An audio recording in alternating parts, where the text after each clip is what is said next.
Hello viewers, we're jumping right into the thick of things with a quick demonstration of just what that upgrade means for G-Red.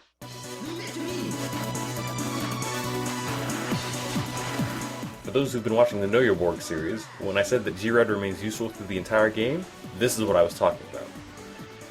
For the low cost of 500 GF energy, Neo G-Red is faster, stronger, and better armed than the original. As Beam Gatling has more shots, and he gains the ability to air combo off of his dash melee attack.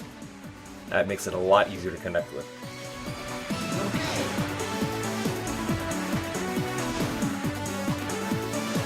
Also, his X attack, Neo G Crash, comes out a lot faster than the original did. Really, if you can spare the points, Neo G Red is a great addition to any force.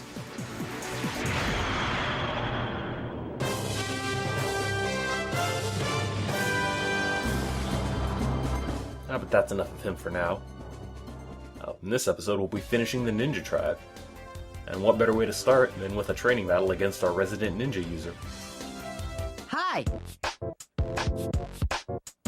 Right! That'll have to be some other time, Katara. This is the Ninja Zone. And I'll be opening up with Sasuke, Kakara's partner, and the modified normal ninja. Let's do this! We can do this! Sasuke is a bit different than the generic form. While that flip kick of his is a bit more awkward to use than normal ninja's jump slash, his spinning melee attack is a lot better than normal ninja's single slash. Sorry! Go! It's easier to hit with and it deals a lot more damage.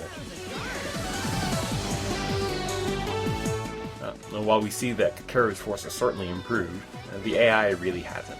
You're too strong! Then we'll be ending this battle with a mirror match.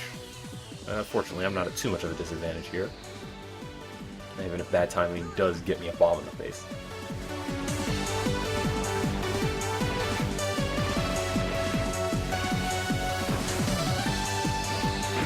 That goes to show just what normal ninja can do when in the right hands.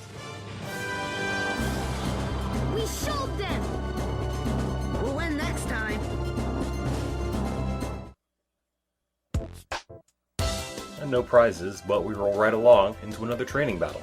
This time against Nakobe and Mana. What? It's good to see Nakobe taking this seriously, though it seems like Mana got roped into it.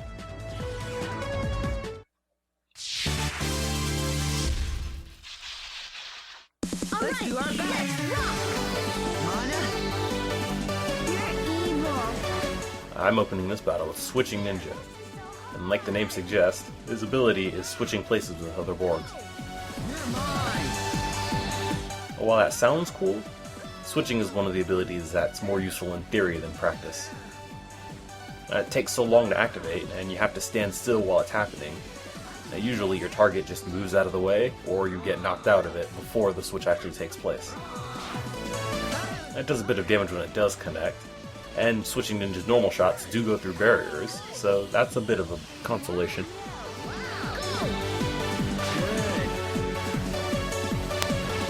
If you're wondering why I switched with Angel Nurse there, it's because Vampire Knight was in the healing animation.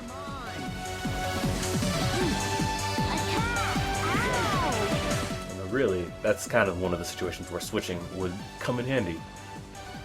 After all, if you could manage to get a free heal from your enemy, that'd be great. They got me easy! I'm on my way! Good! He's like most ninjas, in that he's got good melee attacks and he moves quickly. But really, you could get better Borgs in for the 380 cost.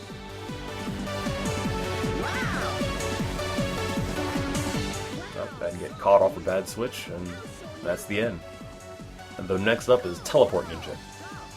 Teleporting is generally easier to use than switching, though it can be a little awkward at first, because it's based on your momentum. Generally, the best way to get use out of it is to use it near the midpoint of your dash. He also comes with a Teleport Slash if you charge it up. Similar to Shadow Girls, though with better range and damage. Teleporting is a great way to dodge attacks, as long as you aren't charging a slash. as that'll leave you wide open if you miss. You're mine.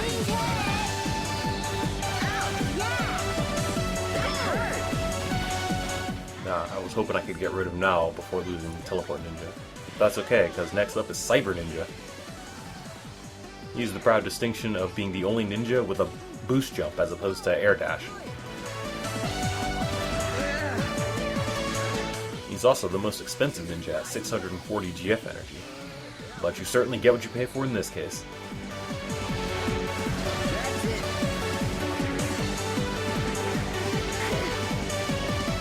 I managed to stay right at the edge of the chainsaw there, and don't take too much damage, fortunately. His charge attack, Plasma Tackle, doesn't do a lot of damage, but it seems to last forever, especially when you're caught in it. And really, it's a good way to just kind of waste a bit of time if the enemy's got some sort of grab, or a time-based transformation.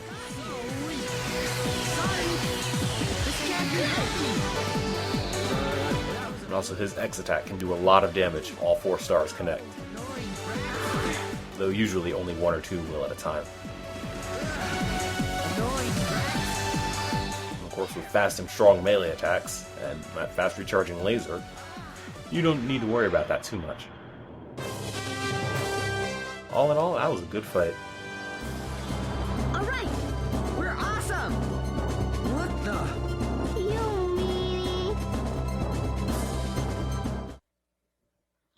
Still no prizes, but we keep on keeping on, and start another training fight.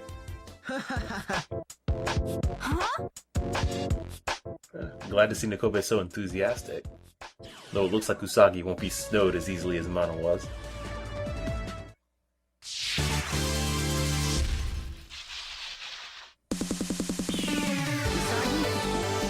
I'm tired of hearing you complain.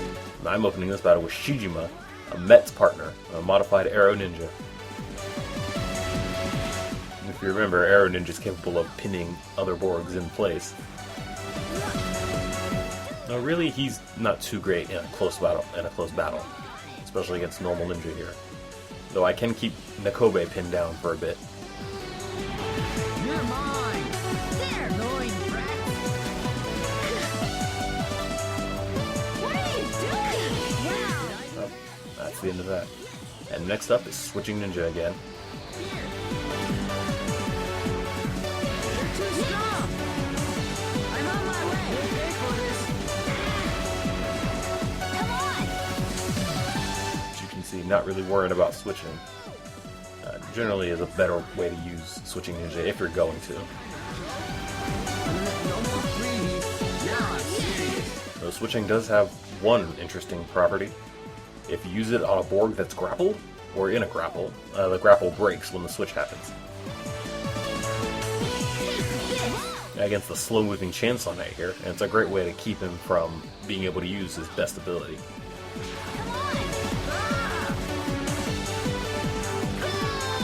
This is honestly the most use I've got out of switching ever.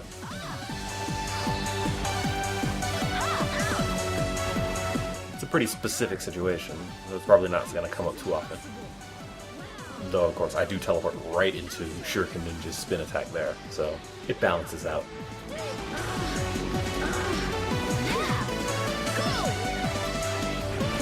Next up is Cyber Ninja again.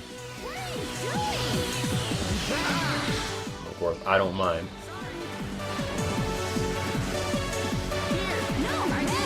I kind of want to keep my distance while they're in hyper mode here, as I can't really knock them around, and I definitely don't want to get caught in Vampire Knight's spin attack.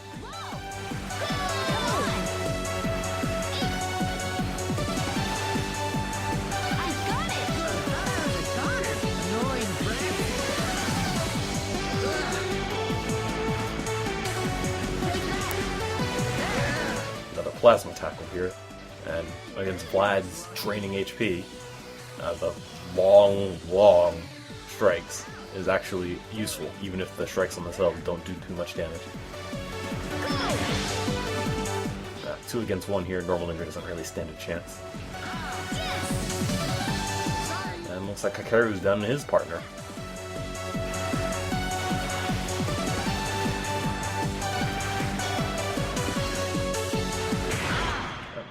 one of the shurikens catching him, that's game. We showed them! I did it! How? We'll win next time. Well, we finally get a prize. Useful, but not really inspiring. Hey! Well, that was the last of the new ninjas. One more significant event happened this episode. The first appearance of Katara. Right? Right? Katara is another commander. Though because he's so much younger than the other kids, he can't really generate as much GF energy as they can. As such, right now his force consists only of his partner Billy.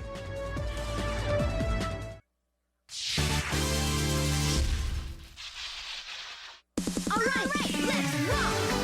Katsumi, they need to be put in their place. You ships have gone too far. Billy's a modified revolver gunman, and like that suggests, Katara is a user of gunborgs. He'll be a force to be reckoned with later, but right now, you have to watch out for him a bit more than you would with another commander. I'm focusing on Kitsune right now, as his machine borgs are generally more dangerous to me than Nakobe's knights. Even if Hammer Knight does catch me off guard there. Especially this Thunder robot here, as if he manages to connect the wire, it'll be a lot harder for me to move around.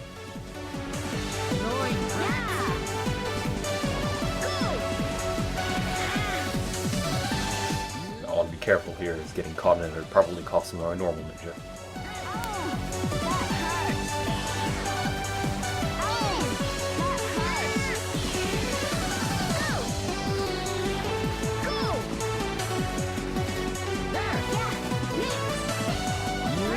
I managed to bring Kitsune down to his partner before losing my normal ninja. That's decent progress.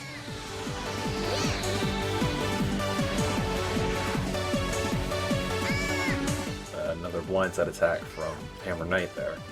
And an errant missile takes down normal ninja. Next up is our old friend Acceleration Ninja.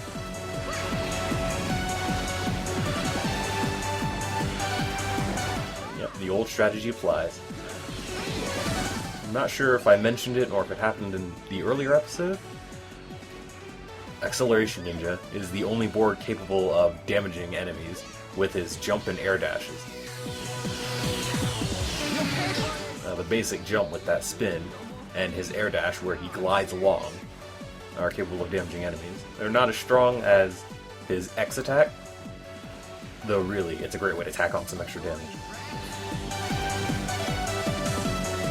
It's a little difficult to turn around while grappled here, but that acceleration does manage to keep me right on the edge of that chainsaw. And it's really just another demonstration of why acceleration is just so good. Now you're gonna get it. Managed to bring down Nakobe to his partner Vlad.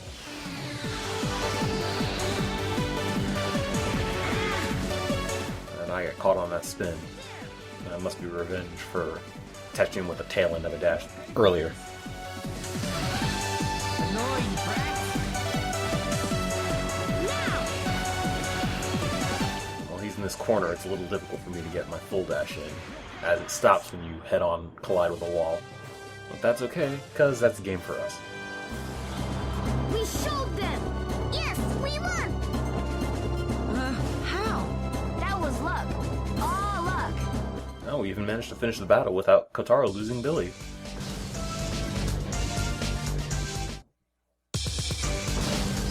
Already the prizes seem like they're trying to make up for the first two fights, as we get a Isaac and Vlad capsule, along with a Magnet Robot Plus and a Chainsaw Knight.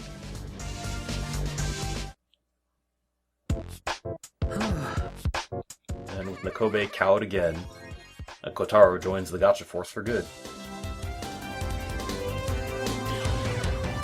And as that leaves the episode a little short, we'll do one more fight with Kotaro, now that he's joined us. And bring back some old friends.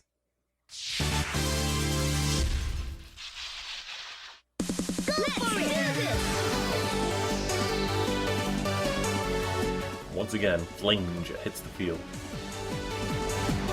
And these first enemies are a couple of Death Borg Lambdas. And while they may remind you of Sigma, they're not nearly as dangerous, so that's good.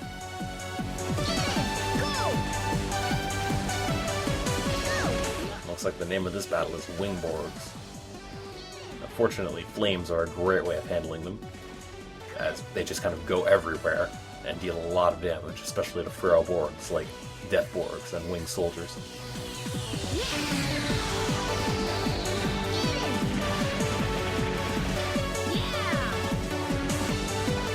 You even managed to make good use of Fire Temple.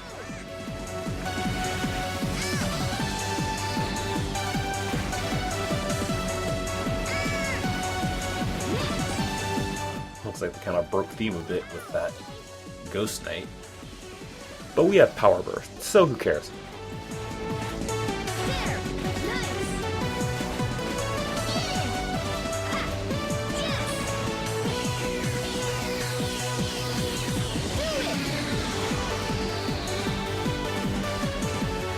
I should probably be a bit more careful with Katara around. But with ally reduced damage, it's not too big a problem. And besides, as a Gunborg, he should be keeping his distance anyway.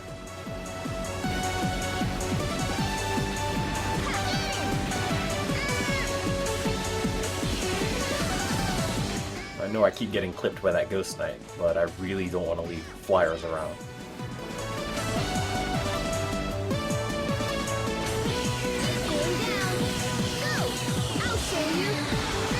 You lose Flame Ninja, but that's okay, because he's replaced by Cyber Ninja.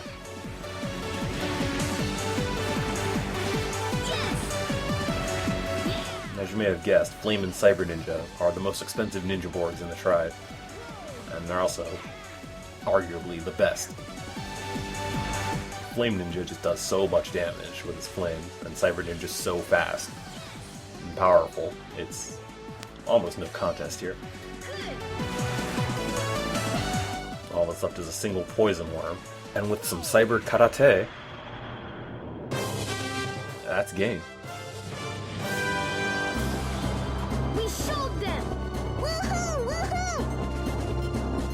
Another Death Force plot defeated. Well, I'm not really sure what they were doing here. That's it for now. Thanks for watching.